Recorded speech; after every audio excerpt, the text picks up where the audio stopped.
ఈ దినము శుభదినము. ప్రపంచమంతటా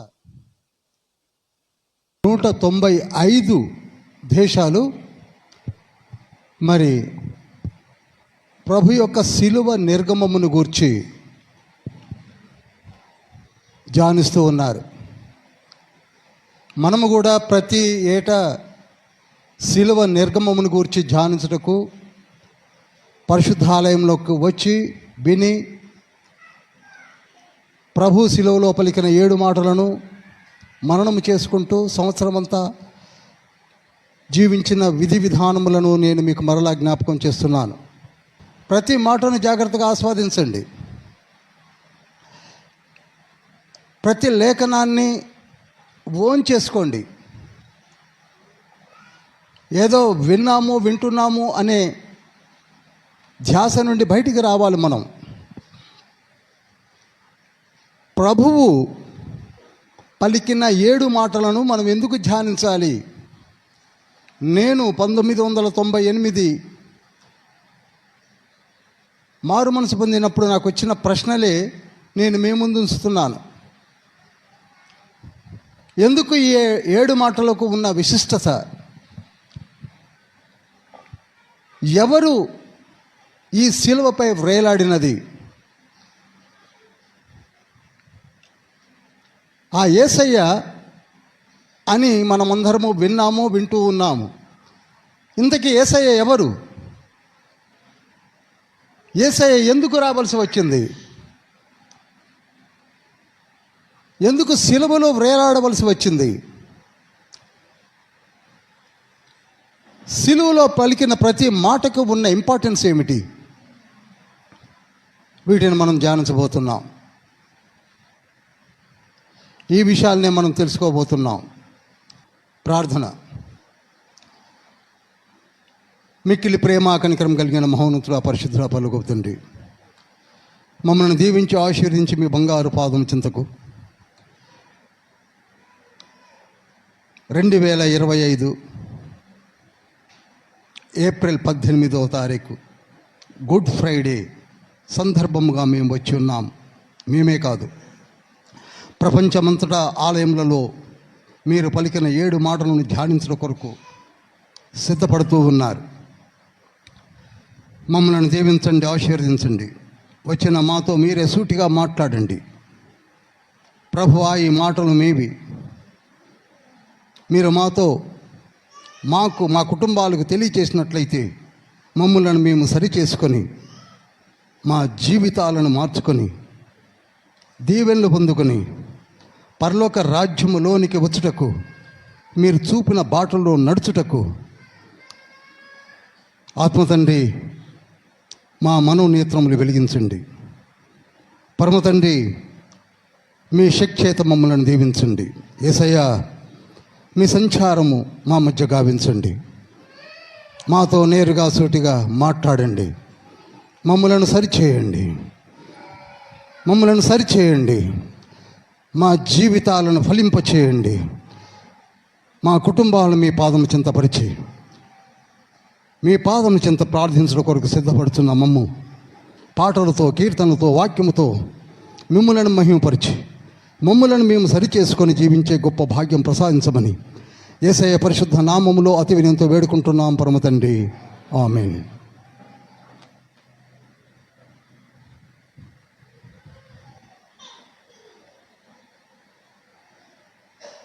గడిచిన సంవత్సరము ఈ 7 మాటల ద్వారా మనము ఏ విధంగా మన జీవితాన్ని సరిచేసుకోవాలో తెలుసుకున్నాం. మీ అందరూ గుర్తు ఉన్నదో లేదో, గుర్తు ఉన్నదనుకుంటున్నాను. ప్రతి మాటతో మనము మన జీవితాలని ఎలా సరిచేసుకోవాలి? ఈ దినమున లేక ఈ సంవత్సరము ప్రభువు పలికిన ప్రతి మాటలో ఉన్నటువంటి పరమార్థమును ధ్యానించబోతున్నాం. మళ్ళా చెప్తున్నాను, ప్రతి మాటలో ఉన్న పరమార్థమును ధ్యానించబోతున్నాం. జాగ్రత్తగా వినండి. మళ్ళా చెప్తున్నాను, we are having a king, his name is Jesus. ఆయన పేరు యేసు ఆయనే రాజులకు రాజు, ప్రభువులకు ప్రభు అని ప్రకటన గ్రంథము 19వ అధ్యాయం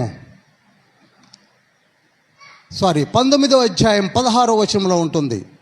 ప్రకటన గ్రంథము 19వ అధ్యాయం 16వ వచనంలో ఆయన ప్రభువులకు ప్రభువు, రాజులకు రాజు. చాలండి, ఇవే మాటలు ప్రకటన గ్రంథం 1వ అధ్యాయము 5-6 వచనాల్లో కూడా ఆయన ప్రభువులకు ప్రభువు, రాజులకు రాజు అని ఉంటుంది. అంత మాత్రమే కాదు, ఆయన అల్ఫా ఒమేగా అని 8వ వచనంలో కూడా ఉంటుంది. అటువంటి రాజు భూమిపైకి సరిగ్గా 2000 సంవత్సరాల క్రితం వచ్చినటువంటి విషయం. సరిగ్గా 2000 సంవత్సరాల క్రితము ఆ రాజే దిగి వచ్చాడు. ఇంతకు ఈయన ఎవరు? ఈయన దేవుని ప్రతిరూపము. ఎవరండి? దేవుని ప్రతిరూపము, most incarnation of high God. ఆయనే సర్వ సృష్టిని సృష్టించినది. కొలసీ పత్రిక 1వ అధ్యాయం 15, 16, 17 వచనాల్లో ఆయనే దేవాది దేవుడై నిరంతరము స్తోత్రార్హుడై ఉన్నాడు. రోమీల రాసిన పత్రిక 9వ అధ్యాయం 5వ వచనంలో ఉంటుంది.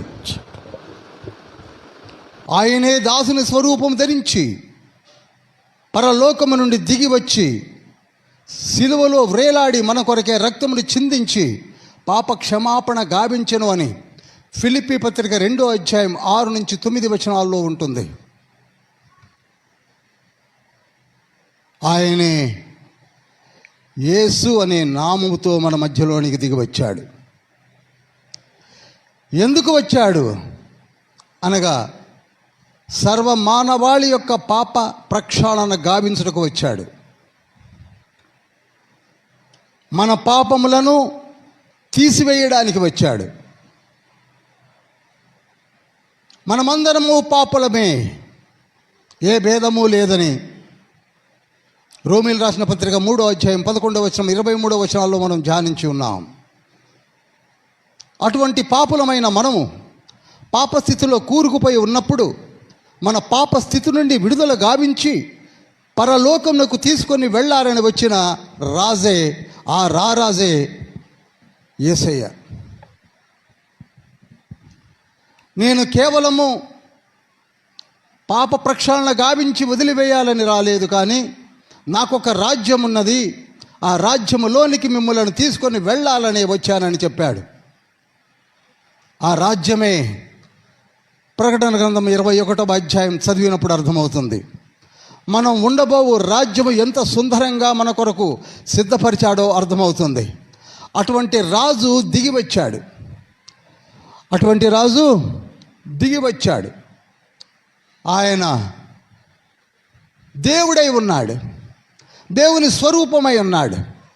యోహాను సువార్త 1వ అధ్యాయం 1-4 వచనాలు చూచినప్పుడు ఆదియందు వాక్యం ఉండెను, వాక్యము దేవుని యొద్ద ఉండెను, ఆ వాక్యమే సర్వ సృష్టికి ఆది సంభూతుడై ఉన్నాడు, ఆయన మూలముగా సమస్తము కలిగెను. ఆ దేవుడే యేసు నామమున మన మధ్యలోనికి వచ్చాడు. హల్లెలూయా. 14వ వచనం చూసినట్లయితే ఆ వాక్యమే శరీరధారి అయి కృపా సత్య సంపూర్ణుడిగా మన మధ్యలో నివసించెను.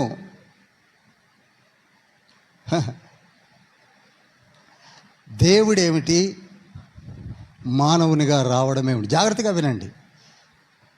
నేను కూడా 1997 వరకు చాలా అలవోగ్గా విని అసలు కొన్నిసార్లు అయితే వినకుండానే వెళ్ళిపోయేవాడిని. అందుకే బ్రతుకు 98 దాకా అంతే ఉండిపోయింది. నిజత్వాన్ని తెలుసుకోండి. కష్టపడ్డాం, వచ్చాం, దాదాపు 3.5 గంటలు కూర్చోబోతున్నాం. జాగ్రత్తగా వినకపోతే వచ్చిన సార్థకత జరగదు. అలవోకగా వింటూ కూర్చుంటే మనం ఏమి తెలుసుకోలేము.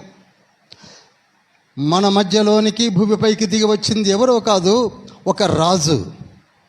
ఆ రాజునకు ఒక రాజ్యం ఉన్నది.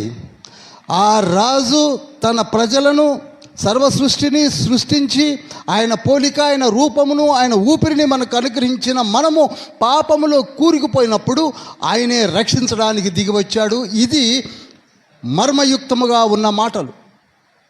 ఆయనే వచ్చాడు, ఆయనే వచ్చాడు. ఎలా వచ్చాడు? మానవ రూపిగా వచ్చాడు. మానవ రూపిగా వచ్చేసరికి మనమేమనుకున్నాం? ఆయన మానవుడే కదా, ఆయన దేవుడు కాదేమో అనుకున్నారు. ఏమనుకున్నారండి? మానవుడు అనుకున్నారు, దేవుడు కాదనుకున్నారు. ఇప్పటికీ డిబేట్స్ పెట్టుకుంటున్నారు. ఇప్పటికీ సందిగ్ధములోనే రెండు తలంపుల మధ్య నలిగిపోతున్నారు. కానీ ఆ దేవుడే మన మధ్యలోనికి దిగివచ్చి ఇమ్మానుయేలుగా మనకు ఒక మార్గమును చూపించి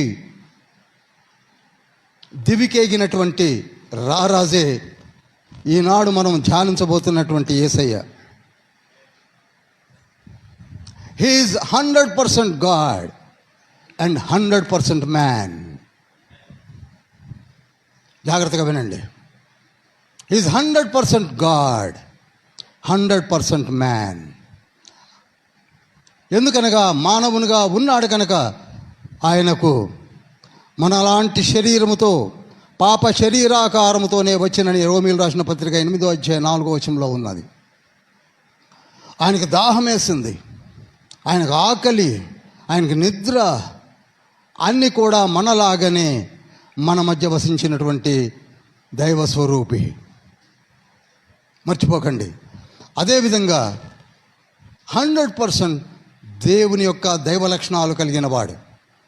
అద్భుతమైనటువంటి కార్యాలు జరిగించాడు. నేను మరలా చెప్పవలసిన అవసరం లేదు. అద్భుతమైన కార్యాలు, 4000 సంవత్సరాల నుండి ఎవరూ చేయనటువంటి కార్యాలు. ముట్టుకుంటేనే చాలు కుష్ఠరోగం మాయమవుతుందండి. నయమవుతుందా చెప్పండి? ముట్టుకుంటే కుష్ఠరోగము నయమైపోయింది. మాట మాత్రం సెలవిస్తే 4 దినములు చనిపోయిన లాజరు బయటకు వచ్చాడు.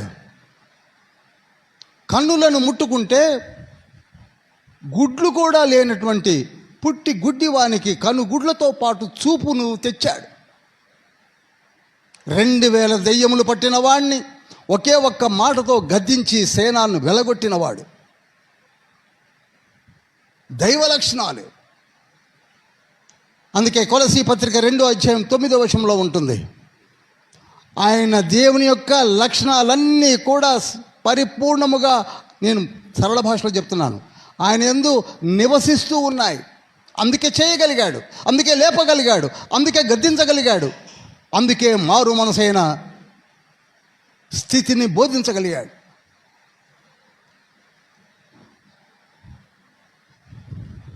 ఇవన్నీ చూశాము, ఇవన్నీ విన్నాము, ప్రతి ఆదివారం వింటున్నాం. కానీ ఇంకా లోన ఎక్కడో ఆయన దేవుడేనా అనే ప్రశ్నతో చాలామంది గుడ్ ఫ్రైడేలు ఎన్ని గడిచినా మారలేకపోతున్నారు.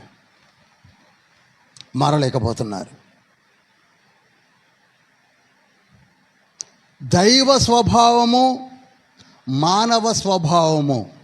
నోట్ చేసుకోండి. దైవ స్వభావము, మానవ స్వభావము, ఈ రెండిటిని కలిపితే మిళిత స్వభావం అంటారు. మిళిత స్వభావము. ఈ మిళిత స్వభావాన్ని ఈక్వల్గా బ్యాలెన్స్ చేసిన వారే యేసుక్రీస్తు ప్రభువుల వారు.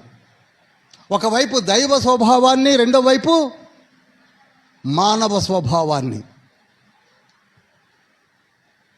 ఇది ఒక మర్మ కార్యము. అందుకే అందరికీ అర్థం కాలేదు. 1 తిమోతి పత్రిక 3వ అధ్యాయం 16వ వచనంలో అంటాడు, నిరాక్షేపంగా దైవ భక్తిని గూర్చిన మర్మము గొప్పది. శరీరధారుడుగా ఆయన మన మధ్యలోనికి వచ్చాడు. ఆయన ఎవరనుకుంటున్నారు? యేసుక్రీస్తు ప్రభువుల వారు. దేవదూతలకు కనపడెను. ఎవరనుకుంటున్నారు? యేసుక్రీస్తు ప్రభువుల వారు. సర్వ పరిపూర్ణత ఆయనలో కొట్టొచ్చిండగా కనపడింది. ఆయన ఎవరనుకుంటున్నారు? యేసుక్రీస్తు ప్రభువుల వారు. అందుకే ప్రధాన యాజకులు అలనాడు ధర్మశాస్త్రోపదేశకులు,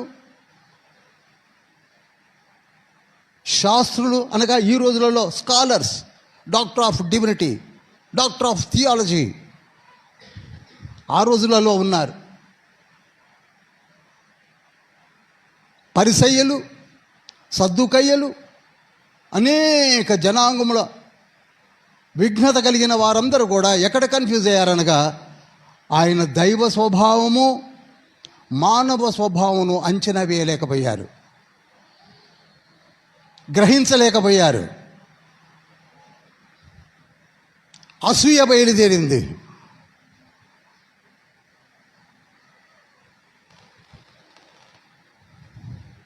ఇంతకీ యేసయ్య వచ్చి మనకు ఏమి చెప్పాడనగా ఇవన్నీ పక్కకు ఉంచుతాయి.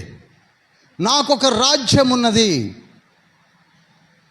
నా ప్రశ్నలకు సమాధానాలు చెప్తున్నాను, 1998లో వచ్చినవి. నాకొక రాజ్యం ఉన్నది, మీరందరూ నా చేతి పనివారలు, మీ రూపము నాది, మీ శ్వాస నాది, నేనే రారాజును, నాకొక రాజ్యం ఉన్నది. ఆ రాజ్యములోనికి మనలందరినీ తీసుకుని వెళ్ళుట కొరకు ఆయన వచ్చాడు. అందుకే మొట్టమొదటిగా పలికిన మాట ఏమిటనగా, పరలోక రాజ్యము సమీపించినది, మీరు మారు మనసు పొందండి. ఇంతవరకు మీరు ఏం ఆలోచిస్తున్నారో, ఏ విధంగా జీవిస్తున్నారో, ఏ విధంగా కృషించిపోతున్నారో, మరణమును చూసి భయపడుతున్నారో, ఇక నా జీవితానికి పరమావధి లేదనుకుంటున్నారా, నేను ఇలానే మ్రగ్గిపోవాలనుకుంటున్నారా, నా జీవితం ఇంతేనా అనుకుంటుంటే కాదు కాదు కాదు, మీకొక నూతనమైన జీవితం ఉన్నది. మీరందరూ పరలోక వాసులు, మీకు మహిమా శరీరాన్ని నేను ఇస్తాను, నేను మిమ్మల్ని పరలోక రాజ్యానికి తీసుకొని వెళతాను అని ఆయన మత్తయి సువార్త 4వ అధ్యాయం 17వ వచనంలో చెప్పాడు. మార్కు సువార్త 1వ అధ్యాయం 14వ వచనంలో చెప్పాడు, ఇదిగో మీ కొరకు పరలోక రాజ్యం ఉన్నది, మీరు ఆ రాజ్యంలోనికి మీరందరూ రావాలని చెప్పడానికే వచ్చాడు. అయితే అలనాడు వారు, ఈనాడు మనము కూడా ఈ మాటలను ఏమాత్రం పట్టించుకోవటం లేదు, ఏమాత్రము పట్టించుకోవటం లేదు. గట్టిగా చెప్పాడు, బలంగా చెప్పాడు, కానీ పట్టించుకోలేకపోతున్నారు. యోహాను సువార్త 1వ అధ్యాయము 17వ వచనం చదవండి.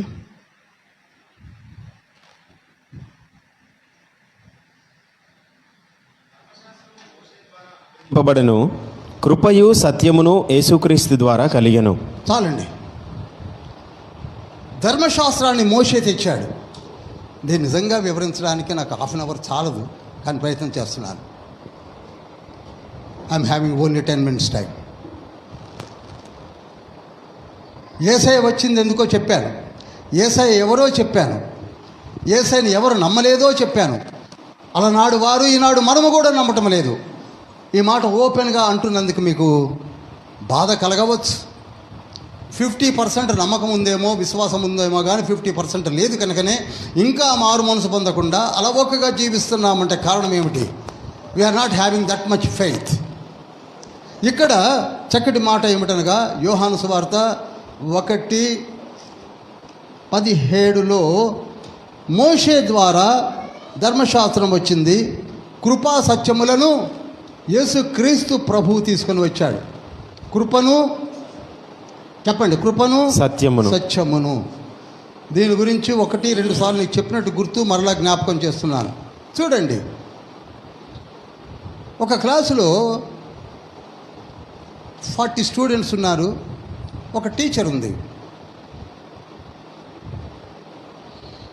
అందులో ఒక 5 బెస్ట్ స్టూడెంట్స్ ఉన్నారు, కానీ వారు ఒక సబ్జెక్ట్లో 2 మార్కులు తక్కువై ఫెయిల్ అయ్యారు. అనగా 35 మార్కులు వస్తే పాస్, 33 మార్కులు వచ్చాయి. కానీ వాళ్ళు మంచి స్టూడెంట్సే, తత్తిమ సబ్జెక్ట్స్ అన్నీ కూడా బ్యూటిఫుల్గా చదువుతారు, టాపర్స్ వాళ్ళు. కానీ ఒక సబ్జెక్ట్ పర్టికులర్గా వాళ్ళు వీక్.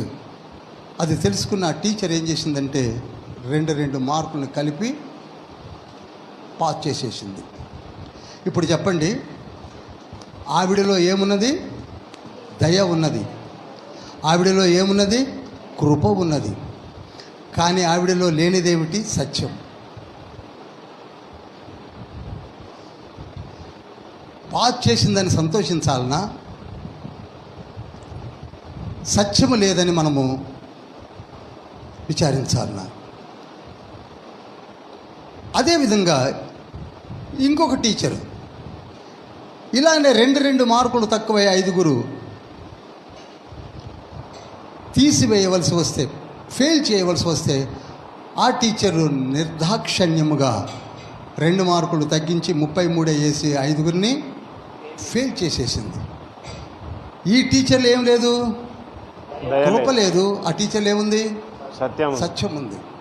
ఒక్క నిమిషం ఆలోచించండి. మొట్టమొదటి టీచర్ ఏమో సంవత్సరమంతా చదివినటువంటి ఆ స్టూడెంట్స్ని ఫెయిల్ చేసి మరలా సంవత్సరం అంతా అదే క్లాసులో ఉంచడం ఎందుకు అని పాస్ చేసింది.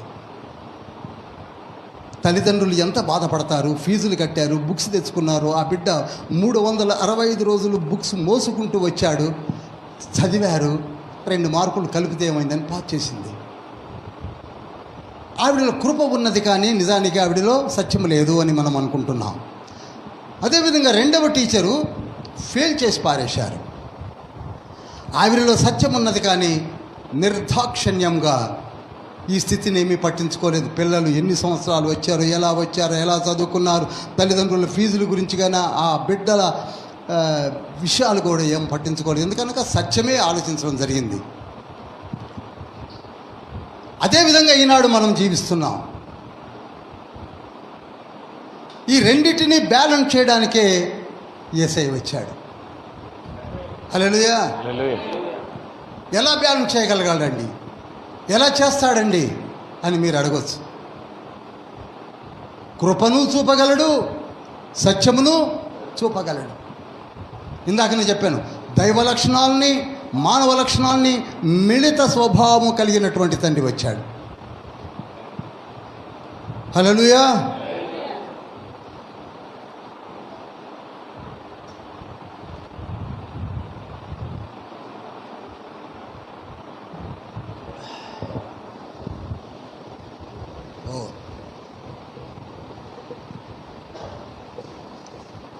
మీకు ఇంకొక పారబుల్ చెప్తాను.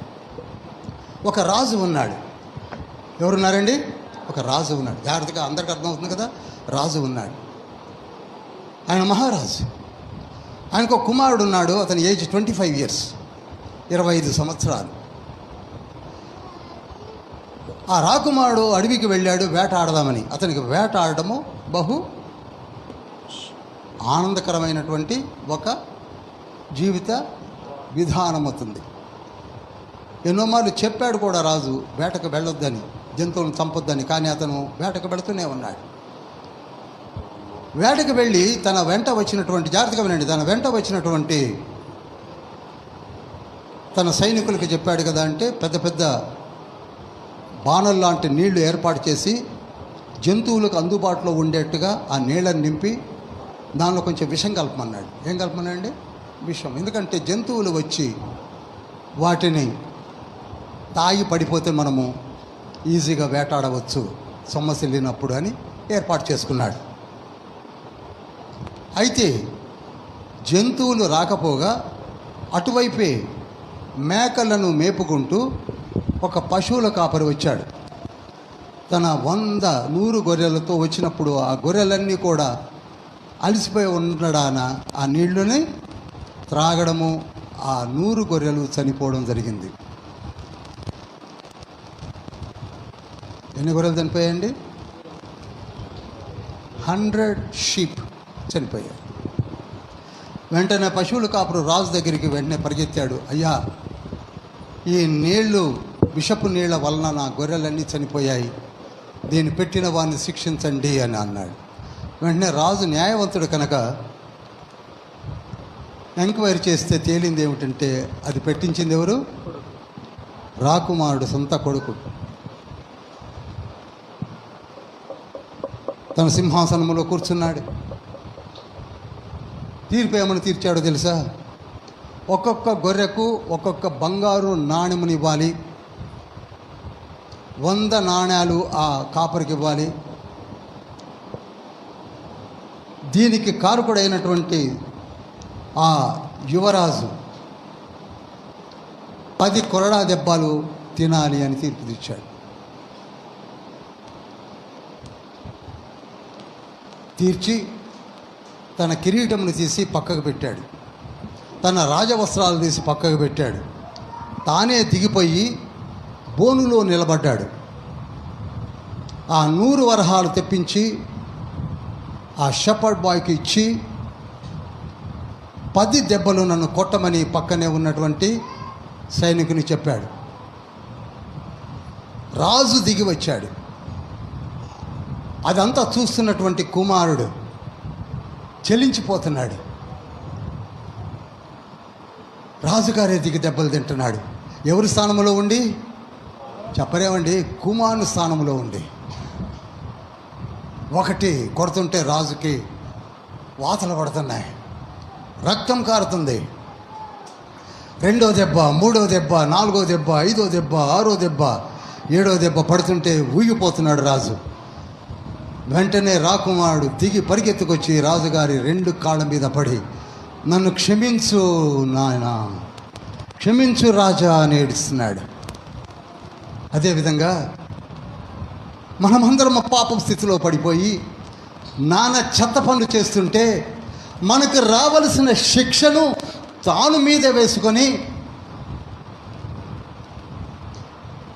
పరలోకమైన రారాజు దిగి వచ్చి మన కళ్ళ ముందే ఇదిగో సిలువలో వేలాడుతుంటే ఎదురుగా కూర్చున్న రాకుమారులం మనమని సంతోషిస్తున్నామే కానీ మేము అబ్రహాము సంతానము, రాకుమారులము, మా రాజు యేసయ్య, మా రాజు రారాజు అని చెప్పుకుంటున్నామే కానీ మన పాప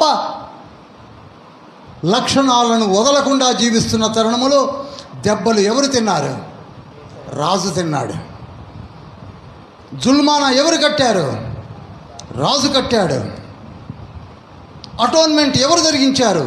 రాజు జరిగించాడు. రెమిషన్ ఎక్కడి నుంచి వచ్చింది? రక్తము వలన వచ్చింది. క్రయధనము ఎవరు చెల్లించారు? యేసయ్య చెల్లించాడు. కానీ మనకి చలనము లేదు. ఈనాడు ఇదే శిలువ ముందు మోకాళ్ళుని ఏడవలసిన దినం ఇది.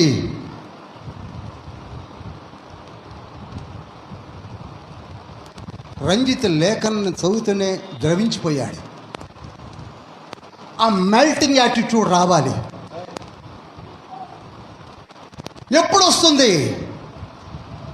ఎలా వస్తుంది? ఏ గుడ్ ఫ్రైడేకి వస్తుంది? ఏది పోతే వస్తుంది? నీ జీవితం గురించి ఎప్పుడైనా నీవు ఆలోచిస్తున్నావా? What will be happen tomorrow you don't know. మనం ఒక కొత్త పుస్తకం లాంటి వాళ్ళము. మొట్టమొదటి పేజీ మీద మనం పుట్టిన తారీఖు రాశాడు, చివరి పేజీ మీద మనం చనిపోయిన తారీఖు రాశాడు, మధ్య పేజీలన్నీ మనం రాసుకుంటున్నాము. ఏం రాసుకుంటున్నావు?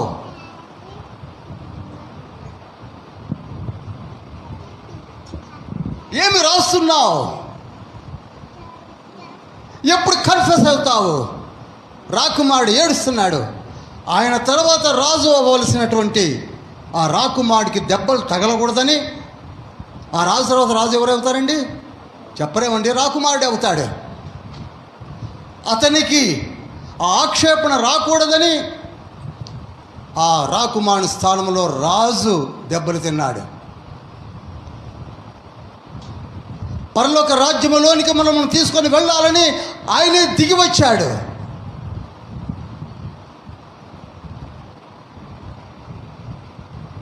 నా టైం అయిపోయింది.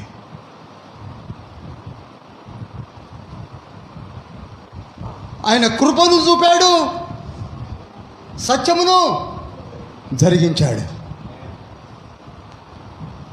యేసయ్య దిగకపోతే మన జీవితాలు ఏమవుతాయో మనకే తెలియదు.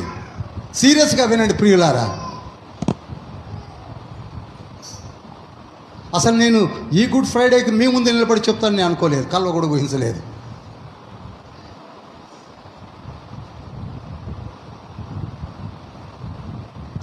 This is superiority of the gospel.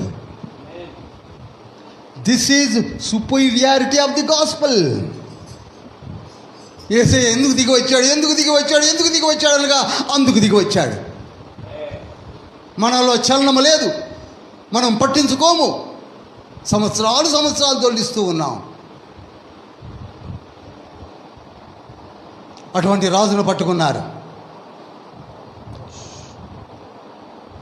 ప్రార్థించుండగా పట్టుకున్నారు. 4 కోట్లకు తీసుకొని వెళ్ళారు. అన్న, కైఫా 2వ కోర్టు, పిలాతు 3వ కోర్టు, హేరోదు 4వ కోర్టు, మళ్ళా పిలాతు దగ్గరికి తీసుకొని వచ్చారు. 5 కోట్లకు తిప్పారు. తెల్లవారుజామున 4 గంటలకే కోర్టులు సిద్ధంగా ఉన్నాయి. 2 నేరాలు మోపారు. అబద్ధపు సాక్ష్యాలు పట్టుకొచ్చారు. అబద్ధపు సాక్ష్యాలు ఎంతసేపులే, మనం కూడా తేగలం. ఈనాడు కోర్టులలో జరిగేదంతా అబద్ధ సాక్ష్యాలే కదా, అన్యాయపు నేర ఆరోపణలే కదా. అందుకే నిర్గమకాండం 20వ అధ్యాయం 16వ వచనంలో అబద్ధ సాక్ష్యములు పలకరాదని ఒక ఆజ్ఞనే పెట్టాడు తండ్రి. కానీ వీళ్ళు పలికించారు. పలికించింది ఎవరో కాదు, ప్రధాన యాజకులు, శాస్త్రులు, ధర్మశాస్త్రోపదేశకులు, హై క్లర్జీ పీపుల్. అబద్ధ సాక్ష్యాలు, అన్ని అబద్ధాలే నిరూపించేశారు. చివరికి సిలువ వేయమన్నారు. పిలాతు చేసేది లేక, ఎందుకంటే ఎక్కువ నేను ఎక్స్ప్లెయిన్ చేయలేను, because I'm having only half an hour time, I'm taking extra 5 minutes time. చేసేది లేక పిలాతు ఏమన్నాడు, చేతులు కడుక్కొని మీరు ఏమనుకుంటున్నారో చేసుకోండి అన్నాడు. నాకు రాసి తాకీదంటే రాసి ఇచ్చేశాడు. అక్కడ నుంచి మీకు తెలియందే ఉంది. ఇక కొరడా దెబ్బలు కొట్టి, ఎందుకు కొట్టారో తెలియదు, ఎందుకు కొట్టవలసి వచ్చిందో చెప్పరు, కాంటించి ఉమ్మేశారు. ఎందుకు ఉమ్మేశారో తెలియదు. వాడు వీడు అని జాలని పదాలు వాడారు. నిజంగా అవి చదువుతుంటే నాకు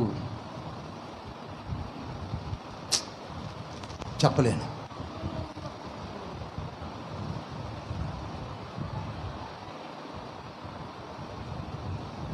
గొల్గొతా వరకు సిలువను భుజం పైన పెట్టి కొట్టుకుంటూ నిర్దాక్షణ్యంగా తీసుకొని వచ్చారు. మనలాంటి వాళ్ళందరూ కన్నీరు కార్చారు, ఏడ్చారు. అప్పుడు పలికిన మాట నాకు ఎప్పుడు గుర్తుంటుంది. లూకాసు వార్త 23వ అధ్యాయం 27వ వచనంలో, అమ్మలారా, తండ్రులారా, నేను కొన్ని అర్థమయ్యే భాషలో చెప్తున్నారు, మీ కొరకై, మీ పిల్లల కొరకై ఏడవండి. ఈనాడు కూడా నేను అదే మాట చెప్తున్నాను. ఇదిగో మన మధ్యలో సిలువ ఉన్నది. మనము ఏడవలసింది ముందు మన కొరకు. నీవు మారావా? నంబర్ 1, నీ కుటుంబ స్థితిని గురించి ఏడవాలి. నీ భర్త ఎలా ఉన్నాడు, నీవెలా ఉన్నావు, నీ పిల్లల్ని ఎలా పెంచుతున్నావు. కనని గొడ్రాళ్ళు ధన్యములని చెప్పు రోజులు రాబోతున్నావని యేసయ్య సిలువ మోస్తూ ఆగి వెనక్కి పలికిన మాటలు ఇవి. మనలో చలనం లేదు. దయచేసి గమనించండి. ఆగి మరీ చెప్పాడు. సిలువ మోస్తూ హృదయ విదారకమైనటువంటి పాటలు పాడుకుంటాం. 40 రోజులు ఉపవాసాలు ఉన్నాం, లెంట్ ప్రేయర్స్ అన్నాం, ఇంటింటా తిరిగాము, సిలువ ధ్యానములను బయలుదేరాం, కరపత్రాలు ప్రింట్ చేసుకున్నాం, వచ్చాం. 10 గంటల నుంచే 8.2 బిలియన్ పీపుల్ ఉన్నటువంటి ఈ ప్రపంచంలో 2 బిలియన్ ట్రూ క్రిస్టియన్స్ ప్రార్థనలు కన్నీటితో జరిగిస్తున్నారు. అందులో మనము కూడా ఉన్నాము. మనల్ని కూడా తండ్రి చూస్తున్నాడు. హల్లెలూయా, హల్లెలూయా. ఇప్పుడు యేసయ్యను గొల్గొతాకు తీసుకొని వచ్చారు, సిలువ వేశారు. అటుపక్క ఇటుపక్క 2 బందిపోటు దొంగలను కూడా ఆయనతో పాటు సిలువ వేశారు. ఇప్పుడు ఈ గొల్గొతా పైన ఎంతమంది ఉన్నారండి? 3. ఇది గొల్గొతా అయితే పక్కనే కిద్రోన్ వాగు ప్రవహిస్తూ ఉంటుంది. కొంత దూరంలోని, కొన్ని మీటర్ల దూరంలోని మోరియా కొండ కనపడుతూ ఉంటుంది. సువర్ణ దేవాలయం అని చెప్పచ్చు, కింగ్ సాల్మన్స్ టెంపుల్ అని చెప్పచ్చు. ఆ దేవాలయంను ప్రక్షాళన గావించాడు దశమి నాడు. ఏనాడండి? దశమి నాడు. ఆలయాన్ని చూసి బాధపడ్డాడు 10వ దినమున. బాధపడ్డాడు. మార్కు సువార్త 11వ అధ్యాయం 10-11 వచనాల్లో ఉంటుంది. ఇప్పుడు మన ముందే ఎవరున్నారు చెప్పాలి అందరూ? మన ముందు ఎవరున్నారు? సిలువలో యేసయ్య. ఆ ఎదురుగా ఎవరున్నారు? మనం ఉన్నాం. ఇంతవరకు అర్థమైన వాళ్ళు ఒకసారి చేతి పైకెత్తి మహిమ చెల్లించండి. మన ముందు ఎవరున్నారు?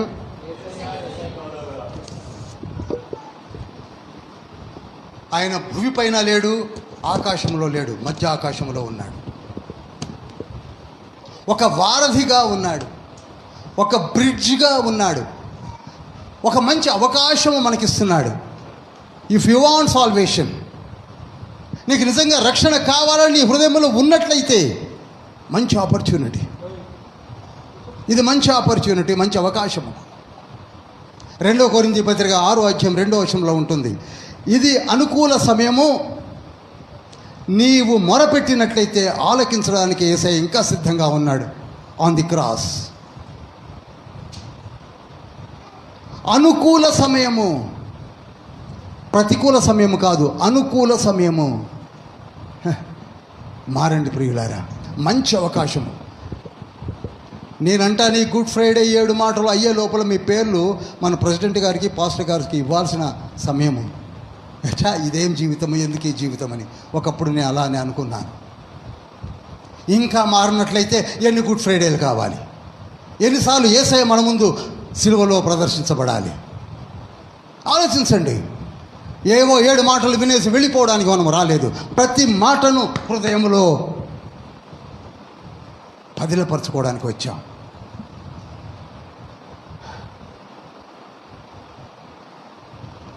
నీవు కన్ఫెస్ అయితే, నేను పాపినని ఒప్పుకుంటే, ఆ పాపము విడుదలకు ఆయన రక్తము కారుతూనే ఉంది. Drops are ready. పైనున్న తండ్రి సిద్ధంగా ఉన్నాడు మన పాపములను క్షమించడానికి కూడా. మన కొరకు విజ్ఞాపన చేయడానికి యేసయ్య మధ్య ఆకాశంలో సిద్ధంగా ఉన్నాడు. ఇప్పుడు అడగవలసిన మనము సిద్ధంగా ఉన్నామా లేదా? ఒక్కసారి నీ స్థితిని ఆలోచించుకో. ఒక్కసారి నీ బ్రతుకులో ఉన్న జీవిత విధానాన్ని ఆలోచించుకో ప్లీజ్. వన్ టైం ఎలా ఉన్నావు? ఎన్ని ప్రాబ్లమ్స్ మనకున్నాయి. ఈ ప్రాబ్లమ్స్ అన్నిటినీ నేను సాల్వ్ చేస్తానని వచ్చాడు. ఇహమందును పరమందును అంటాడు మార్కు సువార్త 10వ అధ్యాయం 31-32లో. I will solve your problems. ఇహమందు పరమందు, కేవలం పరలోకానికి తీసుకువెళ్ళడానికి కాదు, ఇక్కడ కూడా మీ ప్రాబ్లమ్స్ నేను సాల్వ్ చేయగలను. I'm most living God in the heaven of heavens అన్నాడు యేసయ్య. కనుక ప్రియులారా, మంచి తరుణము. పీఠిక ప్రసంగాన్ని నేను క్లోజ్ చేస్తున్నాను. మనము యేసయ్య శిలువ ముందు ఉన్నాము కనుక ఇక మాటల్లోనికి వెడుతున్నాము. ప్రభు ఈ మాటలను దీవించి ఆశీర్వదించునుగాక.